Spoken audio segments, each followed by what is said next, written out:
Alors, je reviens sur la notion d'équinoxialité en l'associant à la notion de désolidarisation. Quelque chose qui est solidaire, quelque chose qui se désolidarise.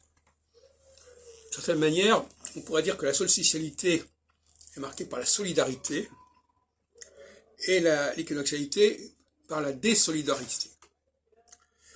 Et on retrouve cette expression d'ailleurs dans le film The Old Oak de Ken Roach, qui oppose charity and solidarity, je crois.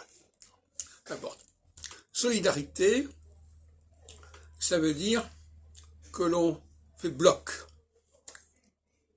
C'est la proposition de droite, ça. On fait bloc. Et il faut adhérer aux valeurs communes. C'est un petit peu le discours d'un Éric Zemmour à l'époque, il y a 1 an. Et celui qui refuse d'adhérer aux valeurs communes devient un problème. Et quand il y a un problème, il faut trouver une solution.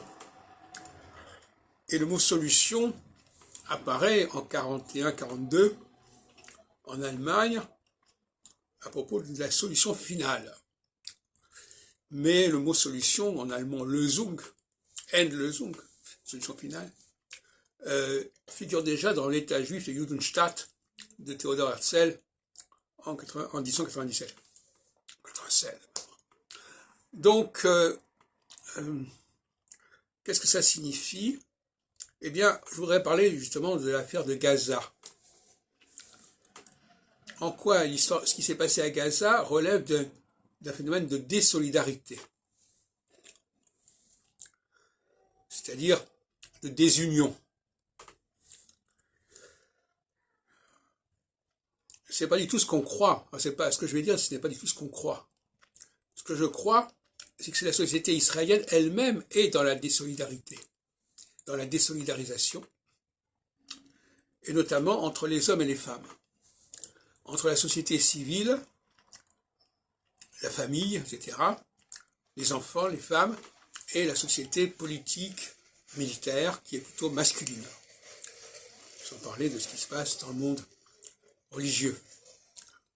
Et par conséquent, se désolidariser, ça veut dire ne pas s'intéresser particulièrement à tel groupe, le laisser un peu de côté, le laisser un peu pour compte, comme on dirait. Et si les gens des endroits qui sont proches de Gaza et qui ont été impactés terriblement par le Hamas, si ça a pu se faire, c'est du fait d'une certaine désolidarité, une certaine négligence, ce qu'on pourrait appeler aussi, on fait l'impasse. Il y a des exemples comme ça à différentes époques, en différents contextes, de désolidarisation, où l'on ne se préoccupe pas trop de ce qui arrive à l'autre ou aux autres.